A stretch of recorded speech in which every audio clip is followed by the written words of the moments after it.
प्यारे दोस्तों, आज की दिल को छू जाने वाली कहानी सुनकर आपकी आंखों में आंसू आ जाएंगे। एक गरीब बच्चे ने अल्लाह के नाम एक खत लिखा। ऐ अल्लाह, मुझे अपनी माँ के लिए थोड़ा सा खाना और अपने लिए एक जोड़ा कपड़े चाहिए। फिर आखिर अल्लाह के नाम का ये खत किसने पढ़ा और इस बच्चे के साथ क्या मौजूजा हुआ, आइए आपको बताते हैं। एक छोटे से गांव में एक मदरसा था जहां बच्चे कुरान हिफ्ज करने आते थे। उसी मदरसे के एक कोने में एक गरीब बच्चा बैठा था जिसका नाम हसन था। उसका लिबास फटा पुराना था, मासूम चेहरा उदास था। इतने में एक बच्चा हसन को धक्का देकर कहता है, अरे यार, तुम्हारे कपड़े तो बड़े अजीब हैं। तुम मदरसे में पढ़ने आए हो या चाय के होटल पर काम करने? दूसरा बच्चा ठहाका लगाकर कहता है, हमारे बाबा हमें हर चीज दिलाते हैं, तुम्हारे बाबा कहाँ हैं? तीसरा बच्चा और तंज करता है, ओह, मैं तो भूल ही गया, तुम्हारा बाबा तो मर गया है। हसन की बेबसी इस कदर जाहिर हो रही थी कि वो चुपचाप खड़ा रहा। उसकी आंखों में आंसू आ गए मगर कुछ बोल नहीं पाया। मदरसे का उस्ताद, जो एक नेक दिल इंसान था, कुछ बोला तो नहीं, लेकिन उसके दिल में दुख महसूस हुआ। हसन चुपचाप दीवार के साथ बैठ गया, सर झुकाकर आंसू पोंछ रहा था। इतने में मदरसे की छुट्टी हो गई। हसन ने अपनी आंखें साफ की और घर की तरफ चल पड़ा। हसन का घर एक पुरानी टूटी फूटी झोंपड़ी थी। अंदर उसकी बेवा माँ चूल्हे पर रोटी सेंक रही थी, मगर उसके चेहरे पर थकान और भूख के आसार थे। हसन जब घर पहुंचा तो देखा कि उसकी माँ रोजे की हालत में है, मगर घर में खाने को कुछ नहीं। चूल्हे पर आधा जला हुआ सूखा रोटी का टुकड़ा रखा था। हसन माँ से कहने लगा, माँ, मदरसे में सब बच्चों ने नए कपड़े पहने हैं। माँ चेहरे पर मुस्कान लाकर बोली, इंशाअल्लाह बेटा, तेरे पास भी नए कपड़े जरूर आएंगे। मगर अंदर से वो जानती थी कि यह नामुमकिन है। हसन खामोश हो गया, मगर उसके चेहरे पर मायूसी थी। इफ्तार का वक्त हुआ। हसन की माँ चुपके से खुद न खाकर हसन को खाना देने लगी, मगर हसन ने देख लिया कि माँ रोजे की हालत में भी भूखी सो रही है। फिर आधी रात का वक्त हुआ। हसन की आंख खुली तो उसने अपनी माँ को जाए नमाज पर रोते हुए देखा। वो कह रही थी, या अल्लाह, मेरे बेटे को खुशियां दे दे, उसकी ईद अच्छी बना दे, मेरे बच्चे को वो चीजें दे दे जो मैं उसे नहीं दे सकी। हसन अपनी माँ की ये दुआ सुनकर और सिसकने लगा, लेकिन वो अपनी माँ को रोता देख नहीं सकता था। हसन ने जल्दी से एक कागज और कलम लिया और कमरे के कोने में जाकर बैठ गया। फिर वो धीरे धीरे लिखने लगा, या अल्लाह, सब बच्चों के पास अच्छे कपड़े हैं, मैं भी नए कपड़े चाहता हूँ। सबके घरों में इफ्तारी होती है, मेरे घर में कुछ नहीं। मेरी माँ हर रोज भूखी सोती है। वो मुझे झूठ बोलती है कि उसने खा लिया, मगर मैं जानता हूं कि उसने नहीं खाया। अल्लाह, मैं तुझसे कुछ ज्यादा नहीं मांग रहा, बस ईद पर एक जोड़ा कपड़ा और मेरी माँ के लिए कुछ खाने को दे दे। आमीन। आंखों में आंसू लिए हसन खत को लेकर सजदे में गिर गया। हसन के आंसू बह रहे थे, मगर दिल में एक उम्मीद थी। वो सोच रहा था कि अगर कोई नहीं सुन रहा तो अल्लाह तो सुन ही लेगा। हसन को लेटर बॉक्स का तो पता नहीं था। जब वो सुबह मदरसे के लिए निकला तो जाते वक्त मस्जिद के गल्ले के पास उसने वो खत रख दिया और फिर मस्जिद के दरवाजे से बाहर निकल गया। उसके दिल में उम्मीद थी कि शायद आज कोई उसके लिए कुछ ले आए। उसका चेहरा मासूम मगर पुरुम्मीद था, जैसे बस किसी भी लम्हे उसकी दुआ कबूल हो जाएगी। हसन बाजार की तरफ जाने लगा। वहां कई दुकानें सजी हुई थीं। ईद के खूबसूरत कपड़े, जूते और खिलौने हर जगह नजर आ रहे थे। बच्चे अपने वालिदैन के साथ खड़े खुशियां मना रहे थे, नए कपड़े और खिलौने खरीद रहे थे। हसन एक तरफ खड़ा ये सब देख रहा था। उसकी आंखों में चमक आई, लेकिन जब उसने अपनी फटी हुई चप्पल और बोसीदा कपड़ों को देखा तो उसकी चमक बुझ गई। एक लम्हे के लिए हसन हिम्मत करके एक दुकान के पास खड़ा हो गया, जहां बहुत खूबसूरत सफेद कुर्ता लटका हुआ था। वह दुकानदार से मासूमियत से पूछने लगा, चाचा, ये कुर्ता कितने का है? दुकानदार हसन के पुराने मैले कुचैले कपड़े देखकर तंजिया हंसने लगा। बेटा, ये तेरे बस की बात नहीं, चल यहां से आगे जा। हसन शर्मिंदा होकर चुपचाप पीछे हट गया। उसकी आंखें भर आईं, लेकिन वह जब्त करता रहा और चुपचाप मदरसे चला गया। मदरसे में हसन क्लास में बैठा हुआ था, मगर उसका जहन कहीं और था। एक बच्चा हसन से कहने लगा, ओ फकीर, ईद पर कौन सा नया जोड़ा पहन रहे हो? कहीं वही पुराने कपड़े तो नहीं पहनोगे? दूसरा बच्चा कहकहा लगाकर कहने लगा, यार, लगता है अल्लाह ने भी इसकी दुआ नहीं सुनी। सब बच्चे जोर जोर से हंसने लगे। हसन खामोशी से सुन रहा था। आंखें नीचे झुकाकर अपनी उंगलियां मरोड़कर जमीन की तरफ देख रहा था। हसन के उस्ताद भी ये सब कुछ देख रहे थे मगर कुछ कह नहीं पा रहे थे। हसन की आंखों में आंसू आ गए।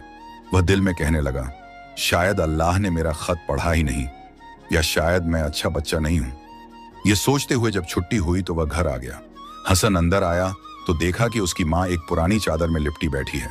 शायद रोजे की कमजोरी से बहुत थक गई थी। वह पूछने लगा, माँ आज क्या खाएंगे? माँ झूठी मुस्कुराहट के साथ कहने लगी, बेटा तू पहले वुजू कर ले, फिर देखते हैं। जैसे ही हसन वुजू करने गया, माँ चुपके से अपना आंचल आंखों पर रखकर रोने लगी, क्योंकि उसके पास इफ्तार के लिए कुछ भी नहीं था। जब इफ्तारी का वक्त आया, अजान हुई, हसन खुशी से चेहरा उठाने लगा जैसे शायद कोई मौजज़ा हो जाएगा। लेकिन माँ के सामने सिर्फ एक सूखी रोटी का टुकड़ा और पानी रखा था। हसन माँ की तरफ देखने लगा और फौरन समझ गया कि उसके लिए कुछ नहीं बचा। माँ ने जबरदस्ती मुस्कुराते हुए कहा, बेटा तू खा ले, मुझे भूख नहीं है। हसन चुपचाप वहीं पानी पीकर आंखों में आंसू ले उठ गया। वह दिल में सोच रहा था, या अल्लाह तू मेरी दुआ कब सुनेगा, मेरी माँ कब खुश होगी। इतने में वह एक नुक्कड़ में जाकर बैठ गया और एक कलम और कागज उठाया। उसके हाथ कांप रहे थे मगर वह लिखने लगा, या अल्लाह क्या तू मुझसे नाराज है? क्या मैं तुझसे ज्यादा मांग रहा हूं? मेरे पास कुछ नहीं, मेरी माँ भूखी सोती है, मैं कुछ नहीं कहता, लेकिन तू तो सब कुछ दे सकता है ना, फिर मुझे क्यों नहीं देता? क्या तूने मेरा खत नहीं पढ़ा, या मैं अच्छा बच्चा नहीं हूं? फिर वह खत लिखते लिखते रोने लगा, सजदे में गिरकर दुआएं करने लगा, मगर नींद से उस पर बेहोशी तारी हो गई। उसकी माँ पास आई, हसन को जमीन पर पड़ा बेहोश देखकर घबरा गई। उसे उठाने लगी और सीने से लगाकर रोने लगी, या अल्लाह मेरे बच्चे की आजमाइश खत्म कर दे, रहम कर दे। जैसे तैसे जब सुबह हुई तो हसन मदरसे के लिए तैयार हो रहा था, लेकिन जब वह अपनी माँ को देखता है तो ठहर जाता है। उसकी माँ बहुत कमजोर लग रही थी, मुश्किल से चूल्हे के पास बैठी थी और उसके चेहरे पर जर्दी छाई हुई थी। हसन चुपके से देखता है कि आज भी घर में कुछ खाने को नहीं। माँ जबरदस्ती मुस्कुराते हुए कहने लगी, बेटा जा मदरसे में पढ़ ले, एक दिन तू आलिम बनेगा। हसन ने सर हिला दिया मगर दिल में कुछ और ही चल रहा था। वह रास्ते में चलते चलते अपना फैसला बदल लेता है।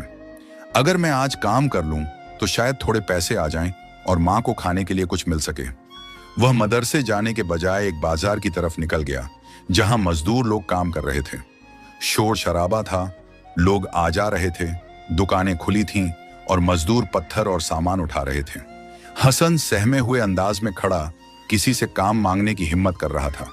फिर वह एक दुकानदार के पास गया और बोला, चाचा मुझे कुछ काम दे दें, कुछ भी कर लूंगा। दुकानदार हंसने लगा, ये काम तेरे बस का नहीं, तेरी उम्र खेलने की है, जा तू जाकर खेल।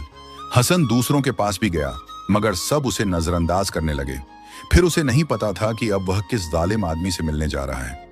आखिरकार एक सख्त मिजाज बदतमीज आदमी हसन को देखने लगा। उसका नाम कलीम था, जो बहुत जालिम और बेरहम आदमी था। कलीम हसन को घूरते हुए कहने लगा, ओ लड़के काम करना है। हसन जल्दी से सर हिला देता है, जी जी चाचा। कलीम गुस्से से कहने लगा, तो फिर इधर आ, ये बोरियां उठा और पीछे वाले गोदाम में रख। हसन की मजदूरी अब शुरू हो चुकी थी। हसन छोटे हाथों से बड़ी बड़ी बोरियां उठाने लगा। वह पसीने में भीग गया, गर्मी तेज थी, धूप में उसका मासूम जिस्म थक गया। ऊपर से उसका रोजा था, लेकिन वह रुका नहीं, मुसलसल काम किए जा रहा था। कभी कभी बोरी इतनी भारी हो जाती कि वह नीचे गिर जाता, लेकिन कलीम गुस्से से चीखता, ए नालायक, काम करने आया है या खेलने, उठ जल्दी। हसन जल्दी से उठकर काम में लग जाता। वक्त गुजरता रहा और शाम हो गई। हसन थककर चूर हो चुका था, उसकी हिम्मत जवाब दे रही थी। वह पैसे लेने कलीम के पास गया। थके हुए कदमों से कलीम के पास जाकर धीरे से बोला, चाचा मेरे पैसे। कलीम हिकारत से हंसने लगा और गुस्से से कहने लगा, पैसे? तूने कौन सा पहाड़ तोड़ दिया, चल भाग यहां से। हसन हैरानी से कलीम की तरफ देखने लगा। चाचा मैंने सारा दिन काम किया।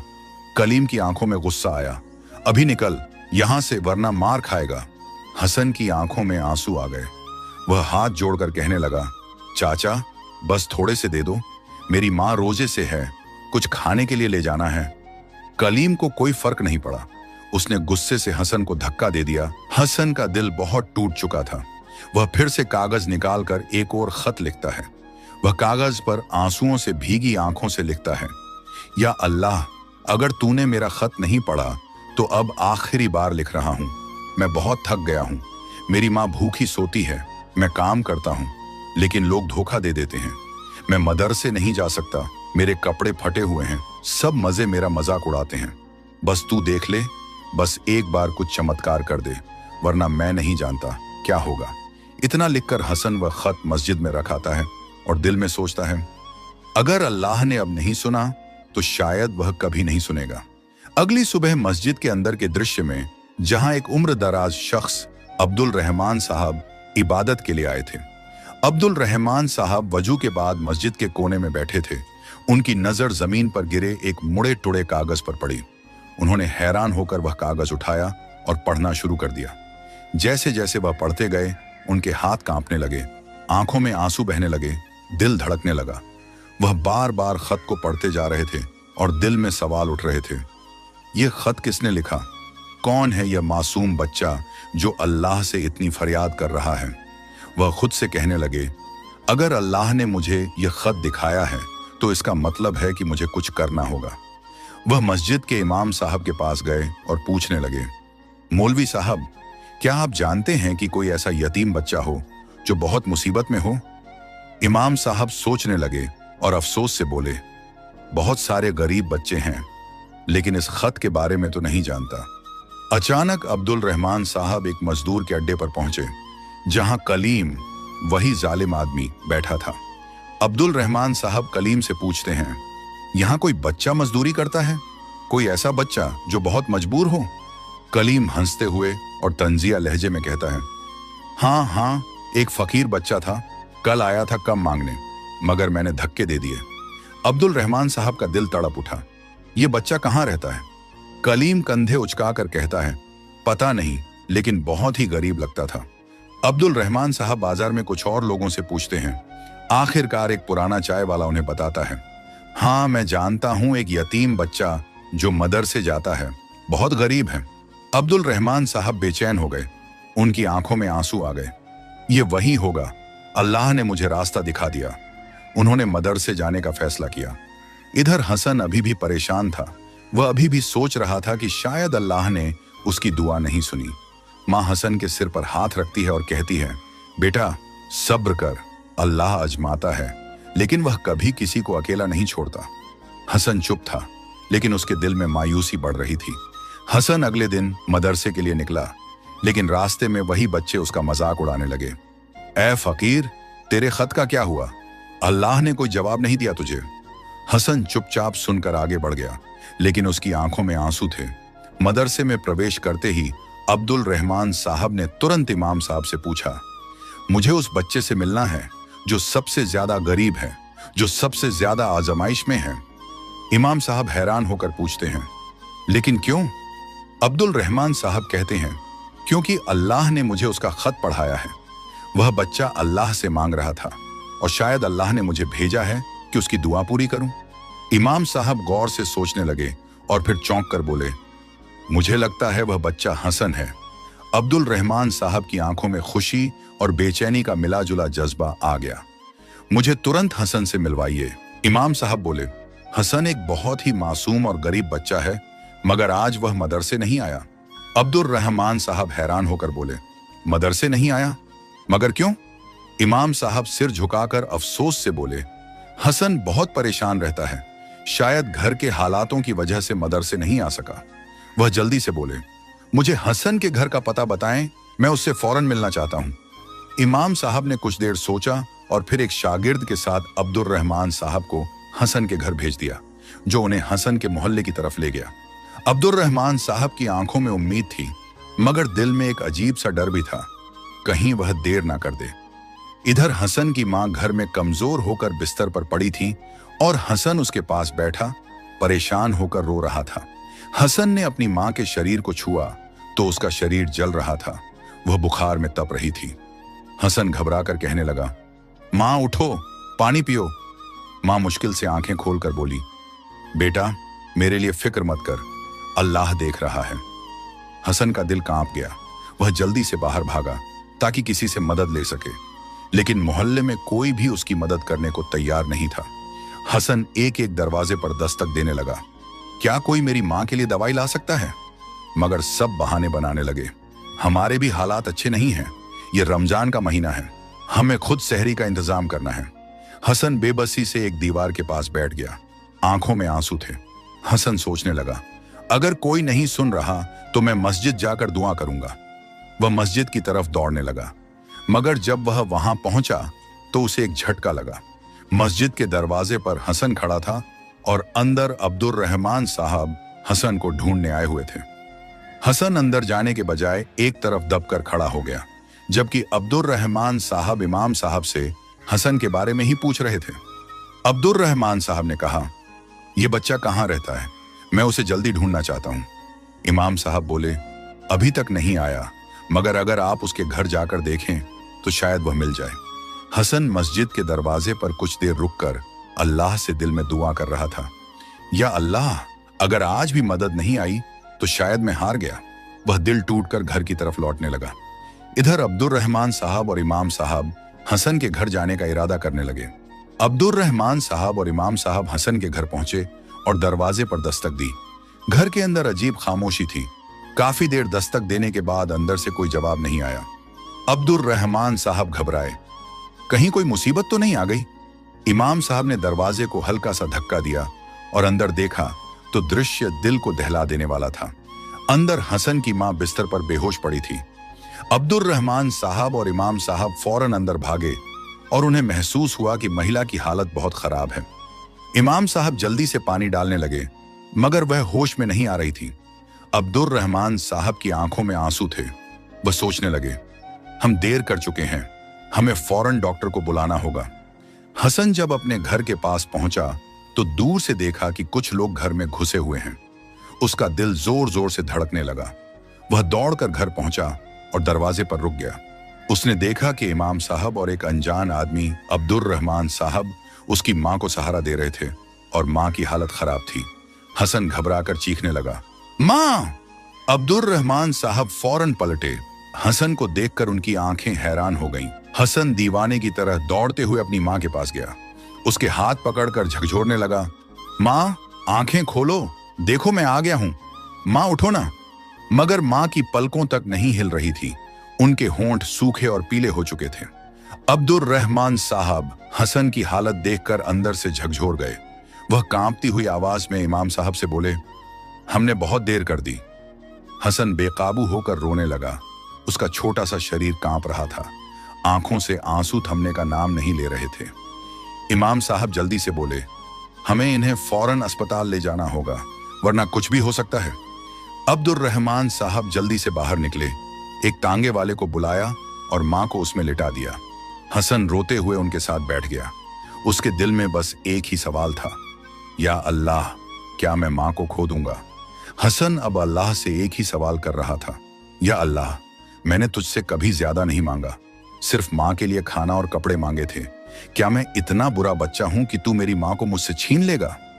अब्दुर रहमान साहब हसन के पास आए और उसके कंधे पर हाथ रखा, लेकिन हसन के आंसू नहीं रुके। कुछ पल बाद डॉक्टर बाहर आए। उनका चेहरा गहरी गंभीरता से भरा हुआ था। हसन ताजगी से खड़ा हो गया। उसका दिल जोर जोर से धड़क रहा था। डॉक्टर धीमी आवाज में बोले, मां को बहुत ज्यादा कमजोरी हो गई है। वह कई दिनों से भूखी और बीमार थी। उनका शरीर बहुत कमजोर हो चुका है। अगर उन्हें तुरंत अच्छा खाना और दवाइयां नहीं मिली तो। डॉक्टर की बात अधूरी रह गई, मगर हसन समझ गया कि खतरा कितना बड़ा है। तभी अब्दुर रहमान साहब तुरंत बोले, जितना खर्च हो मैं दूंगा, बस उसकी मां को बचा लीजिए। हसन हैरानी से उन्हें देखने लगा, जैसे वो यकीन न कर पा रहा हो। हसन अस्पताल के एक कमरे में मां के बिस्तर के पास बैठा था। मां अभी भी बेहोश थी, लेकिन उसकी सांसें चल रही थीं। हसन मां का हाथ पकड़े आंखें बंद करके दुआ कर रहा था, या अल्लाह, तूने मेरा पत्र पढ़ा था ना, तूने मुझे सुना था ना, फिर अब मेरी मां को ठीक कर दे, मैं उसके बिना नहीं रह सकता। अब्दुर रहमान साहब दरवाजे के पास खड़े इस दृश्य को देख रहे थे। उनकी आंखों में आंसू थे। वह दिल में सोच रहे थे, मैंने अपनी पूरी जिंदगी में इतनी सच्ची दुआ कभी नहीं देखी। ये बच्चा वाकई परीक्षा में था और अल्लाह ने मुझे उसका माध्यम बनाया। अगली सुबह हसन अब भी मां का हाथ पकड़े बैठा था। उसकी आंखें लाल हो चुकी थीं। अचानक मां की उंगलियां हिलने लगीं। हसन तुरंत चौकस हो गया। मां ने धीरे धीरे अपनी आंखें खोली और मदद की आवाज में कहा, बेटा। हसन की आंखों से खुशी के आंसू निकल पड़े। मां, मां, तुम ठीक हो? मां सिर हिलाने लगी और उनके चेहरे पर पहली बार जिंदगी का थोड़ा सा उजाला लौटा था। अब्दुर रहमान साहब मुस्कुराए और आगे बढ़े। हसन के सिर पर हाथ रखकर बोले, बेटा, आज से तुम अकेले नहीं हो। मैं तुम्हारी मदद के लिए आया हूं और अब तुम्हारी जिंदगी बदलने वाली है। हसन हैरानी से उनकी तरफ देखने लगा। मगर आप कौन हैं? अब्दुर रहमान साहब मुस्कुराए और बोले, मैं वही हूं जिसे अल्लाह ने तुम्हारे पत्र का जवाब देने के लिए भेजा है। मां धीरे से अब्दुर रहमान साहब की तरफ देखने लगी और धीमे लहजे में पूछने लगी, बेटा, ये कौन है? हसन चमकती आंखों के साथ बोला, मां, ये वही हैं जिनको अल्लाह ने हमारे लिए भेजा है। अब्दुर रहमान साहब मुस्कुराकर बोले, बहन, आप मुझे कुछ न समझें, बस ये समझें कि मैं अल्लाह के हुक्म पर आपकी मदद के लिए आया हूं। अब्दुर रहमान साहब हसन की तरफ देखकर बोले, बेटा, अब तुम्हें कभी भूखा नहीं सोना पड़ेगा। मैं तुम्हें एक नई जिंदगी दूंगा। हसन हैरान होकर बोला, क्या मैं अब भी मदरसे जा सकूंगा? क्या मां को अब खाने के लिए तरसना नहीं पड़ेगा? अब्दुर रहमान साहब हल्की सी मुस्कान के साथ हसन के सिर पर हाथ रखते हुए बोले, बेटा, अब तुम्हारी मां को कुछ नहीं होगा और तुम भी वो सब कुछ करोगे जो तुम हमेशा से करना चाहते थे। जैसे ही वे तीनों अस्पताल से निकल रहे थे, अचानक एक आदमी तेजी से आया और अब्दुर रहमान साहब की जेब से बटुआ निकालकर भागने लगा। अब्दुर रहमान साहब हैरान रह गए। अरे, चोर! हसन बिना कुछ सोचे समझे चोर के पीछे दौड़ पड़ा। वो पतली गलियों में भागता जा रहा था। हसन ने पूरी ताकत से उसका पीछा किया। चोर एक सुनसान गली में घुसकर छिपने लगा, लेकिन हसन तुरंत वहां पहुंच गया। ये पैसे किसी गरीब की मदद के लिए थे, वापस कर दो, हसन ने चिल्लाकर कहा। चोर हंसते हुए गुस्से में बोला, भाग यहां से, फकीर बच्चे, वरना तुझे भी मार खानी पड़ेगी। लेकिन हसन हिम्मत नहीं हारा। वो झपट कर चोर का हाथ पकड़ने लगा। चोर ने उसे धक्का दे दिया। हसन जमीन पर गिर गया, लेकिन फिर भी हार नहीं मानी। आखिरकार शोर मचाने पर कुछ लोग इकट्ठा हो गए और चोर को पकड़ लिया गया। अब्दुर रहमान साहब भी दौड़ते हुए आए, हसन को जमीन से उठाया और भावुक होकर बोले, बेटा, तुमने अपनी जान खतरे में डाल दी। हसन हल्की मुस्कान के साथ बोला, ये पैसे किसी गरीब के काम आने वाले थे, मैं इन्हें यूं ही जाने नहीं दे सकता था। जब हसन घर पहुंचा तो हैरान रह गया। सामने एक साफ सुथरा कमरा था, खाने की चीजें रखी थीं और एक नई चादर बिछी थी। हसन की मां हैरान होकर अब्दुर रहमान साहब की तरफ देखने लगी। ये सब हमारे लिए? अब्दुर रहमान साहब मुस्कुराते हुए बोले, हाँ बहन, अब आप लोग मेरे साथ रहेंगे, अब कोई भूखा नहीं सोएगा। हसन खुश हो गया, लेकिन अचानक उसका चेहरा उदास हो गया। अब्दुर रहमान साहब ने गौर से देखा और धीरे से पूछा, क्या हुआ बेटा, खुश नहीं हो? हसन धीरे से बोला, यह सब अच्छा है, लेकिन क्या मैं अब भी मदरसे जा सकता हूं? क्या मैं कुरान हिफ्ज कर सकता हूं? अब्दुर रहमान साहब का दिल खुशी से भर गया। उन्होंने हसन को गले लगाकर कहा, बेटा, मैं तुम्हें दुनिया की हर चीज दे सकता हूं, लेकिन तुम जो चाहते हो वो सबसे कीमती चीज है। तुम जरूर आलिम बनोगे, मैं तुम्हारी पूरी मदद करूंगा। हसन की आंखों में आंसू थे, लेकिन इस बार ये आंसू खुशी के थे। हसन की नई जिंदगी की शुरुआत फज्र के वक्त हसन अब्दुर रहमान साहब के घर में एक छोटे से कमरे में बैठा कुरान की तिलावत कर रहा था। उसके चेहरे पर सुकून, खुशी और शुक्रगुजारी थी। अब वो एक साफ सुथरे कपड़े में बैठा था और उसके हाथ में एक नया कुरान था जो अब्दुर रहमान साहब ने उसे तोहफे में दिया था। अब्दुर रहमान साहब दरवाजे पर खड़े हसन को देख रहे थे। उनकी आंखों में आंसू थे। वो दिल ही दिल में सोच रहे थे, यह वही बच्चा है जो कभी भूखा सोता था, जिसके पास कुछ नहीं था, लेकिन देखो आज उसके पास सबसे कीमती चीज है, कुरान। हसन की मां भी करीब आई। उन्होंने हसन के सिर पर हाथ रखा और प्यार भरी आवाज में बोली, बेटा, मैंने हमेशा चाहा था कि तू आलिम बने और आज मैं देख रही हूं कि अल्लाह ने हमारी दुआ सुन ली। हसन की आंखों से आंसू टपक पड़े। उसने धीरे से कहा, मां, अल्लाह ने हमेशा मेरी दुआ सुनी थी, बस मैं सब्र नहीं कर रहा था। हसन अब नए कपड़ों में नई उम्मीद के साथ मदरसे में पहुंच चुका था। वही बच्चे जो पहले हसन का मजाक उड़ाते थे, अब हैरानी से देख रहे थे कि हसन अब आत्मविश्वासी, खुश और ईमान से भरा हुआ है। एक बच्चा जो पहले उसका मजाक उड़ाता था, शर्मिंदा होकर हसन के पास आया और धीरे से कहने लगा, हसन, मुझे माफ कर दो, मैंने तुम्हारा बहुत मजाक बनाया। हसन मुस्कुराकर बोला, कोई बात नहीं, अल्लाह ने मुझे सिखा दिया है कि हर परीक्षा के बाद आसानी आती है। बच्चे हैरान रह गए। ये वही हसन है जो पहले मायूस हो जाता था और आज वह सबसे ज्यादा तसल्ली से भरा हुआ लग रहा है। उस्ताद साहब सब बच्चों से कहने लगे, बच्चों, आज हसन हम सबके लिए सबसे बड़ी मिसाल है। ये वही बच्चा है जिसके पास कुछ नहीं था, लेकिन जिसने अल्लाह पर भरोसा किया, कुरान से मोहब्बत की और दुआ का दामन नहीं छोड़ा। सभी बच्चे हसन को रश्क भरी नजरों से देख रहे थे और कुछ की आंखों में आंसू थे। अब उधर अब्दुर रहमान साहब मस्जिद में नमाजियों के सामने खड़े थे और उनके हाथ में वही हसन का खत था जो उन्होंने मस्जिद में पाया था। अब्दुर रहमान साहब मस्जिद में खड़े होकर कहने लगे, ये एक बच्चे का खत है जो उसने अल्लाह के नाम लिखा था। पूरी मस्जिद में सन्नाटा छा गया। सभी नमाजी हैरान होकर देखने लगे। उन्होंने खत पढ़ना शुरू किया। या अल्लाह, मैंने तुझसे सिर्फ थोड़ा सा खाना मांगा था, सिर्फ एक जोड़ा मांगा था, और तू ही सबकी सुनता है, मेरी क्यों नहीं सुनता? जैसे जैसे वे खत पढ़ते जा रहे थे, लोगों की आंखों में आंसू आ रहे थे। अब्दुर रहमान साहब आखिर में भावुक होकर कहने लगे, यह खत हसन ने लिखा था और अल्लाह ने उसकी दुआ सुन ली, लेकिन हमने कितने यतीम बच्चों की दुआएं नहीं सुनी। कितने हसन जैसे बच्चे आज भी भूखे सोते हैं और हम बेखबर हैं। मस्जिद में सब सिर झुका लेते हैं। कुछ लोग शर्मिंदा भी हो गए और कुछ की आंखों में नफरत और शर्म के आंसू थे।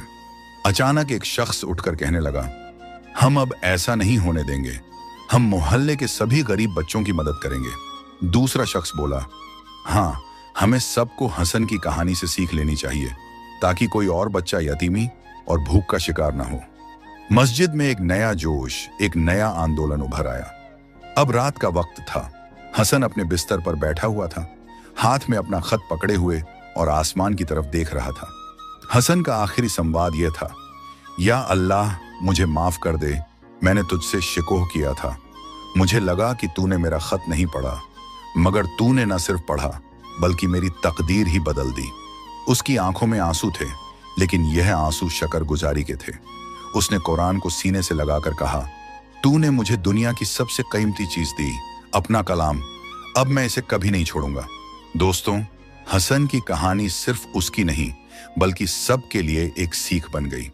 कुरान की मोहब्बत, अल्लाह पर यकीन और सब्र की ताकत को बेहतरीन तरीके से दिखाया गया। लोगों को यह एहसास दिलाया गया कि हर यतीम हसन की तरह ही एक उम्मीद रखता है, बस हमें उसका वसीला बनना है। आखिर में हसन का अल्लाह से संवाद जो आपके दिलों में घर कर जाए। दुनिया में हर यतीम हसन की तरह अल्लाह की तरफ देखता है, मगर हम में से कितने लोग अब्दुर रहमान साहब बनते हैं? यह कहानी एक यादगार सीख बन जाएगी, इसलिए इसे सदका जारिया समझकर आगे जरूर शेयर करें, ताकि जो लोग बार बार इसे देखेंगे और सुनेंगे शायद अपनी जिंदगी बदलने का फैसला करें। यह थी कहानी हसन के खत की। उम्मीद करते हैं कि आपको यह कहानी बहुत पसंद आई होगी। अधिक ऐसी कहानियां सुनने के लिए हमारे चैनल को जरूर सब्सक्राइब करें। धन्यवाद।